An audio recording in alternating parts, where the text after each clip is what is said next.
इसमें गूगल का बहुत बड़ा रोल है। जो मैंने देखा है कि गूगल आज की तारीख में it is a double edged sword, it is a bane as well a boon. It is a big source of information but it is also a very big source of miss information.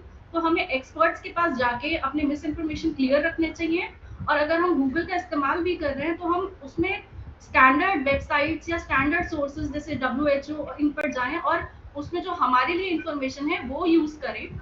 जैसे ma'am ने psychological testing बताई, तो ये हमें orientation के लिए तो बहुत अच्छा है कि टेस्टिंग ऐसे होती है, लेकिन प्लीज इसे घर में नहीं यूज करना।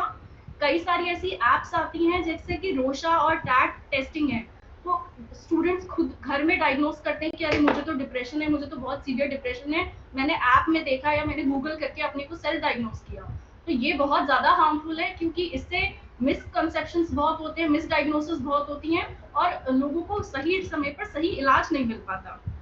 एक बहुत फ्रीक्वेंटली हम लोगों से जो सवाल पूछा जाता है कि साइकाट्रिस्ट साइकोलॉजिस्ट में क्या फर्क है, तो इसमें भी मैं आपको बता दूं किसके पास कब जाना है। इसमें आपको बहुत परेशान नहीं होना, बस ये समझना है कि दोनों ही साइकाट्रिस्ट या साइकोलॉजिस्ट दोनों ही साइकोलॉजी और मेडिसिन, जो साइकाट्रिक मेडिसिन हैं, दोनों में उनकी नॉलेज होती है, दोनों में ट्रेनिंग होती है। लेकिन साइकोलॉजिस्ट जो है थेरेपी में ज्यादा ट्रेंड होते हैं, वो उसमें ज्यादा समय बिताते हैं, और साइकाट्रिस्ट जो है वो मेडिसिन में ट्रेंड होते हैं, उसमें ज्यादा समय बिताते हैं। तो उनके एरियाज इस तरह से थोड़ा सा डिवाइड हो जाते हैं। और ट्रेनिंग के आधार पर कब साइकोलॉजिस्ट साइकाट्रिस्ट को रेफर करेगा केस, कब साइकाट्रिस्ट साइकोलॉजिस्ट को रेफर करेगा, ये हमारी जिम्मेदारी है। अगर आप हमारे पास आ रहे हैं, I am a psychiatrist, I feel that you do not need medicine, I will not forcibly give you medicine. ये भी एक मिथ है कि अगर आप डॉक्टर के पास गए, साइकाट्रिस्ट के पास गए, तो आपको दवाई दी ही जाएगी। नहीं, ऐसा नहीं है।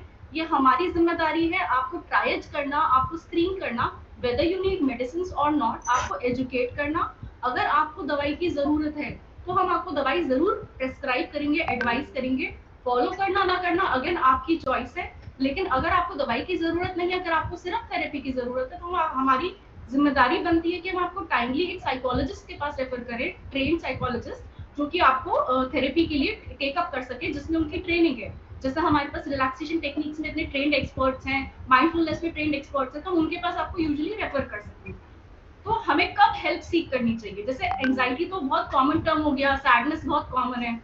तो हमारे इसमें जो पार्टिसिपेंट्स ने कुछ टर्म्स यूज करे थे, जैसे कि फोकस नहीं कर पा रहे हैं, तो टाइम मैनेजमेंट नहीं कर पा रहे हैं। अगर हमारे पास इस तरह के सिम्टम्स आने लग जाएं जो कि हमारा सोशियो ऑक्यूपेशनल डिसरप्शन दिखाते हैं, यानी कि हम सोसाइटी में कैसे इंटीग्रेटेड है या हमारा काम डिस्टर्ब होने लगता है, इन चीजों में डिस्टर्बेंस होता है, तो हमें सस्पेक्ट करना चाहिए कि हो सकता है हमें डिप्रेशन या एंजाइटी की बीमारी हो, हम उससे ग्रस्त हो और हमें एक्सपर्ट्स के पास जाना है। तो इसमें मैं आपको, जैसे शुरू में हमने रैट रेस के बारे में बात करी थी, कंपटीशन का कहाँ रोल आता है। तो रैट रेस या अनहेल्दी कंपटीशन आजकल मीडिया में हर जगह बहुत ज्यादा हाईलाइट हो रहा है। कंपटीशन के खिलाफ हम बहुत चीजें बोल रहे हैं। मूवी 3 इडियट्स में भी कंपटीशन या अनहेल्दी कंपटीशन को बहुत स्ट्रेस किया गया। वो बहुत जरूरी है, लेकिन मैं और साथ में ये भी फोकस करूंगी, जैसे आलोक जी ने कहा कि कंपटीशन बहुत जरूरी भी है, हम इरेडिकेट नहीं कर सकते। अगर कंपटीशन खराब होता तो कहीं कॉम्पिटिटिव एग्जाम्स ही नहीं होते, इनको इरेडिकेट कर दिया जाता। हर स्ट्रेस खराब नहीं होता, स्ट्रेस के भी दो पार्ट्स होते हैं। शुरू में जैसे हम स्ट्रेस बढ़ता है, परफॉर्मेंस यूजुअली बढ़ती है। अगर एग्जाम या स्ट्रेस होगा ही नहीं तो बच्चा पढ़ेगा ही नहीं, कोई काम ही नहीं करेगा, उसको इंसेंटिव नहीं मिलेगा, मोटिवेशन नहीं मिलेगा। जैसे हम स्लाइड देख रहे हैं, स्ट्रेस धीरे धीरे बढ़ता है, परफॉर्मेंस धीरे धीरे बढ़ती है। ये पार्ट अच्छा स्ट्रेस है, इसे हम कहते हैं यू स्ट्रेस। जैसे ही एक पॉइंट के बाद आके हमारी परफॉर्मेंस खराब होने लगती है, हमारा फोकस खराब होने लगता है, टाइम मैनेजमेंट गड़बड़ होने लगता है, तो हम कह सकते हैं कि ये खराब स्ट्रेस है, ये अवॉइडेबल स्ट्रेस है, हमें इस एरिया में नहीं रहना चाहिए, इसे हम डिस्ट्रेस कहते हैं। यहाँ हमारी परफॉर्मेंस डाउन होने लगती है। जैसे अभी हमारे पार्टिसिपेंट्स ने शेयर किया कि 2 महीने से वो फोकस नहीं कर पा रहे, तो अगर फोकस में प्रॉब्लम आ रही है और दूसरे लोग नोटिस कर रहे हैं कि कुछ प्रॉब्लम है, तब आप सस्पेक्ट करिए कि आप डिस्ट्रेस वाले एरिया में हैं और ये आपको स्ट्रेस कम करने की जरूरत है और बढ़ाने की जरूरत नहीं है। और अगर आप परफॉर्मेंस आपकी ठीक चल रही है, आप थोड़े हल्के स्ट्रेस में, तो आप सोचिए कि आप यू स्ट्रेस में पॉसिबली हैं और ये हेल्दी स्ट्रेस है, हेल्दी कॉम्पिटिशन है, इसे हमें एलिमिनेट नहीं करना।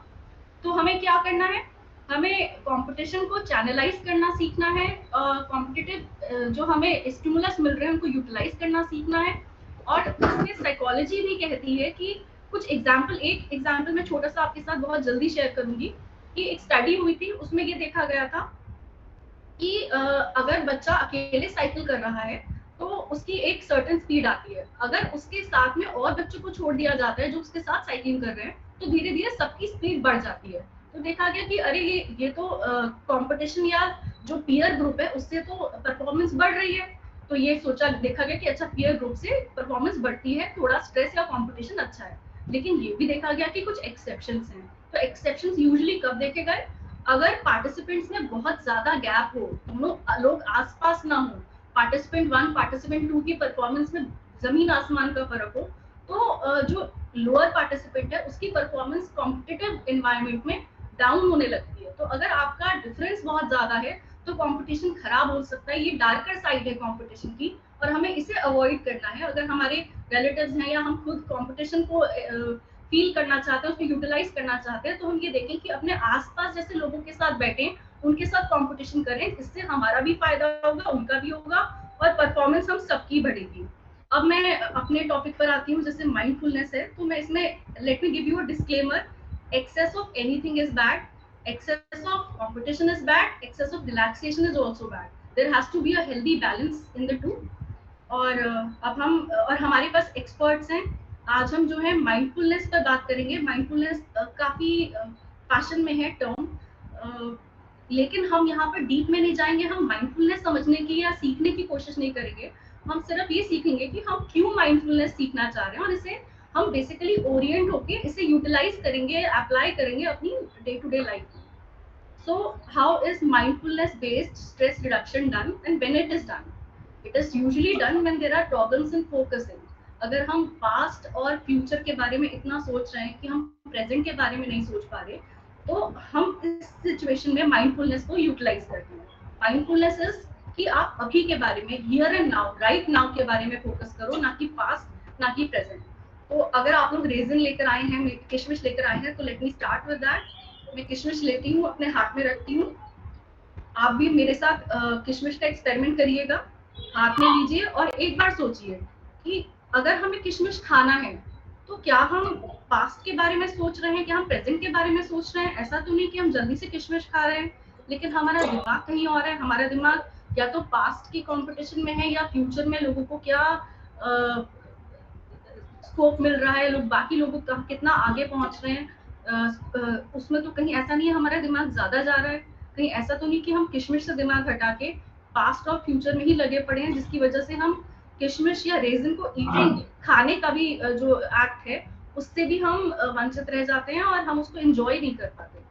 तो जैसे कहते हैं कि तारों को देखते देखते सामने गड्ढे नहीं दिखते, तो इस तरह से ये हाथ में मेरे जो किशमिश है, ये रिप्रेजेंट करती है वो गड्ढे जो हमें सामने देखने हैं, जिन पर हमें फोकस करना है। हमारा प्रेजेंट और हमारा पास्ट और फ्यूचर हमें कुछ देर के लिए छोड़ देना है। तो starting with the mindfulness experiment,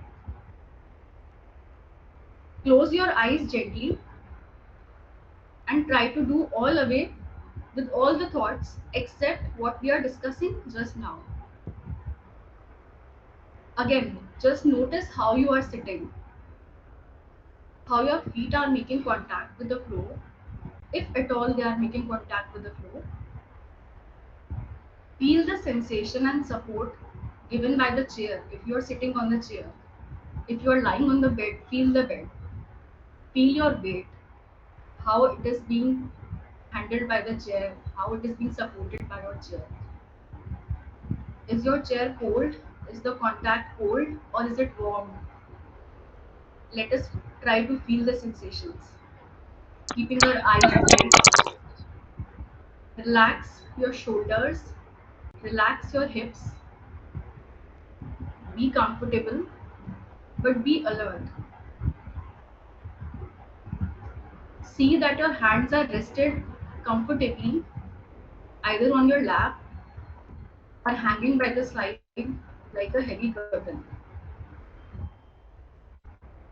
Now sense your body, feel your feet, feel your legs, hips, lower body, upper body, arms, shoulders, neck, head. Now we will go further into the awareness and we will focus on actual physical sensations. Starting from breath. Yes, again we will focus on our breath. Please do not change your breath. Do not make it deeper. Just focus on it as it is. How that there is just not a breath in and a breath out. Each on its own. If you pay more attention, you will feel that breathing in and out is like waves we are riding on, and feeling that may calm us. We can do this for a few breaths.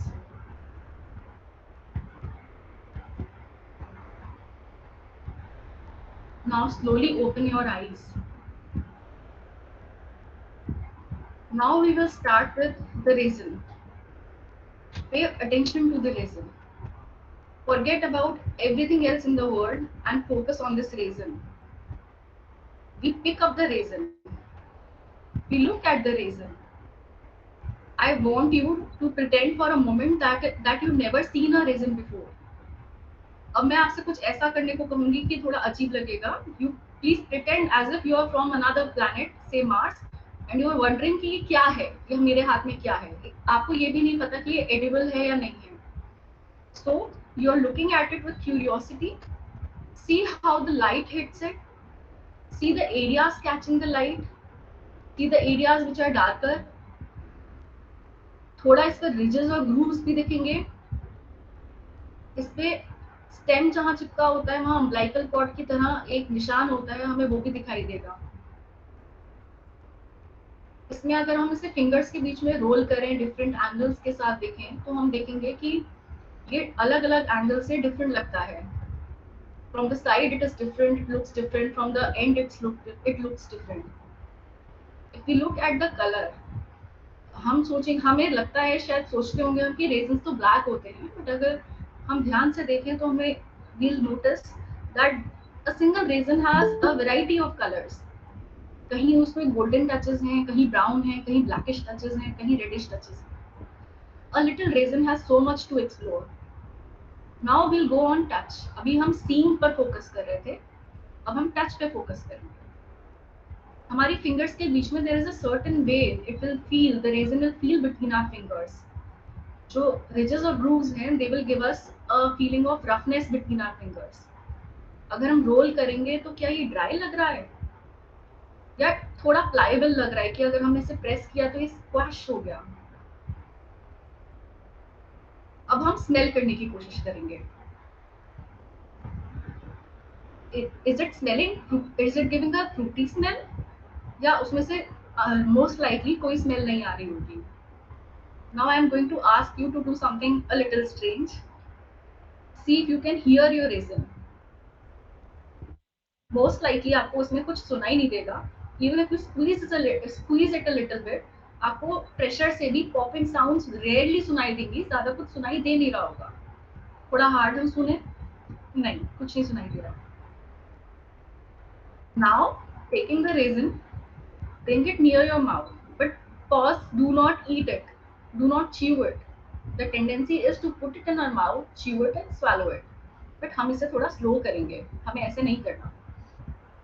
Bring it near your mouth, place it on your lips, and bring it inside the mouth between your teeth, but don't break the skin just yet. Take it completely inside the mouth, roll it around the mouth and inside. Now let it visit the different part of your mouth. Let it go to your palate, front part of the tongue to the back part of the tongue. एक cheek में roll करिए. Now bring it to the other side of the cheek and roll it inside. अगर आपके किशमिश की skin अभी तक break नहीं हुई है तो आप जेंटली उसको दांत से हल्का सा ब्रेक करिए. सिर्फ एकदम से टेस्ट आएगा, बहुत सारे फ्लेवर्स आएंगे, and it is very our instinct is to chew it. It is very difficult to keep ourself from chewing it, but बस उसे रोल अराउंड करना है और उसका फ्लेवर फील करना है, च्यू नहीं करना अभी भी. Feel how it changes its shape when you push it around the cheek and around your palate. Now don't take big bites, just small bites. Maybe you'll even be able to hear the bites. Now, yes, yes. If you feel the flavor, if you feel the taste of the raisin, you'll notice that it's beginning to break up into little pieces, smaller pieces. And you will now feel that the raisin is in your mouth and it is giving a variety of flavors. You can feel the textures. You can even hear your sound of chewing it. If you have not already swallowed it, pieces in the mouth will get smaller and smaller, and pretty soon the raisin is gone. So you may taste some of the residual flavor of the raisin. If you have closed your eyes still, you can open your eyes and you can relax and you can ponder now. It was a very small exercise. It's over now. But let's ponder, how did this compare to the usual raisin munching experience? Usually हम जो खाते हैं, एक किशमिश खाते हैं तो हमें हार्डली कुछ सेकंड्स लगते हैं उसे खाने में. हमने इतना टाइम लिया. Was it more vivid? या क्या हमने ज़्यादा चीज़ें नोटिस करी? क्या हमने उसे एंजॉय ज़्यादा किया? हमने एक रेज़न खाने में अपनी सारी सेंसेस यूज़ करी. क्या अभी भी हम पास्ट के बारे में, कंपटीशन के बारे में सोच रहे हैं?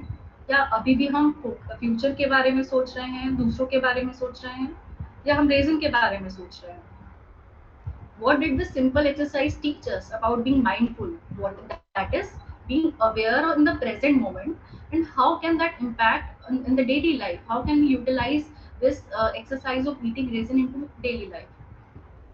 You can, yes, you can utilize it, especially with the problem of focusing.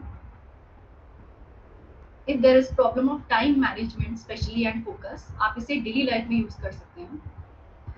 अगले हफ्ते में, आने वाले टाइम में अगर आप इसे घर पे यूज करना चाहते हैं, तो आप जिस तरह से हमने एक किशमिश को खाने में क्यूरियोसिटी और एक्सप्लोरेशन का यूज करा, ऐसे आप डेली लाइफ की एक्टिविटीज जैसे brushing your teeth, taking the shower, walking to the car, इस तरह की छोटी छोटी एक्टिविटीज को उतने ही क्यूरियोसिटी, एक्सप्लोरेशन और डिटेल के साथ करेंगे, तो आप पाएंगे कि धीरे धीरे आपका फोकस इंप्रूव कर रहा है और आप फोकस करने की टेक्निक में परफेक्ट होते जा रहे हैं.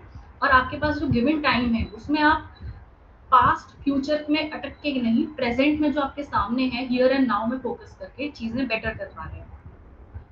माइंडफुलनेस पे देखा गया है मूड पॉजिटिव रहता है, क्वालिटी ऑफ लाइफ बेटर होती है, एग्जॉशन बेटर है, एग्जॉशन कम होता है, एंग्जाइटी कम होती है, रिलेशनशिप्स बेटर होती हैं, जॉब सेटिस्फेक्शन बेटर होता है और बर्नआउट भी कम होता है.